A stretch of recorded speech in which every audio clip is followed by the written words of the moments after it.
கால சர்பதோஷம், சர்பதோஷம், ராகு கேது தோஷம் இந்த மாதிரிலாம் கேட்டாலே நம்மளுக்கு பயமா இருக்கும். இதுல மாட்டிக்கிட்டு அந்த லூப்ல சுத்திட்டு இருக்கவங்க நிறைய பேர் இருப்பாங்க. ஸோ இன்னைக்கு ஜோதிட தகவல்கள்ல நம்ம பார்க்க இருக்க விஷயம் இவங்களை பத்தி தான். ஸோ ஒரே பேட்டர்ன் ஆஃப் லைஃப்ல போயிட்டே இருக்கு. நான் எவ்வளவு முயற்சி பண்ணாலும் என்னால அந்த முயற்சி பண்ற அளவுக்கு என்னால என் வாழ்க்கையில வளர முடியல. என் வாழ்க்கையில ஒரு சில சம்பவங்கள் நடக்கவே மாட்டேங்குது. ஒரு நல்ல காரியங்கள் எவ்வளவு முயற்சி பண்ணாலும் தள்ளி போயிட்டே இருக்கு.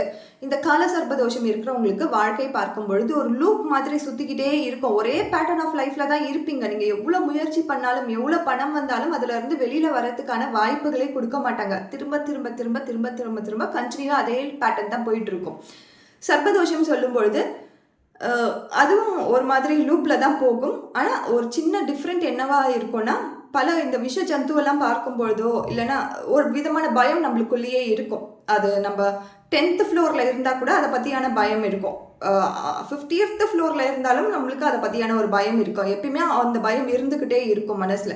ஸோ இதுல இருந்து வெளியில வரத்துக்கு அல்லது இதுல இருந்து ஒரு டிரான்ஸ்ஃபர்மேஷன் கிடைக்கிறதுக்கு நம்ம என்ன பண்ணலாம்னா, ஒரு சின்ன சிம்பிள் ரெமெடி தான். இதுக்கெல்லாம் பெரிய பெரிய ரெமெடிலாம் நம்ம பண்ணணும்னு அவசியமே கிடையாது.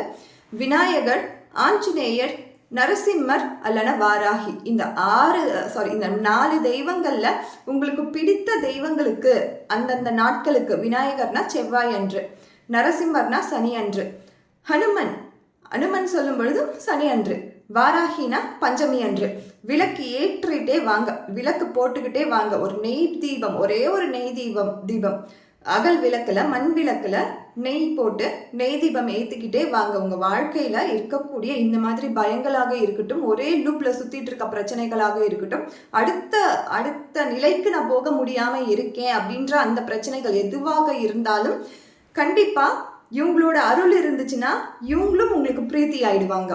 அதாவது விநாயகர், நரசிம்மர், ஹனுமன், வாராகி இவங்களோட அருள் உங்களுக்கு கிடைச்சிச்சுனாலே ராகு கேதுவோட வீரியம் குறைஞ்சு அவங்களும் பிரீத்தி ஆயிடுவாங்க. ஸோ இது எல்லாமே ஒரே நாளில் நடக்குமா அப்படின்னு பார்த்தோன்னா ஒரே நாள்லலாம் நடக்காது. நீங்கள் அதற்காக நம்பி நீங்கள் கொடுக்கணும். ஒரு பர்டிகுலர் டைம் கொடுக்கணும். ஒரு 6 month 3 month அப்படின்ற அந்த பர்டிகுலர் டைம் கொடுத்தா தான் உங்கள் வாழ்க்கையில் ஒரு பாசிபிலிட்டி நடக்கும். ஸோ இந்த மாதிரி பிரச்சனைகள் இருக்கிறவங்க கண்டிப்பாக இதை ட்ரை பண்ணி பாருங்கள். ஒரு நல்ல ரிசல்ட் கிடைக்கும். Thank you so much.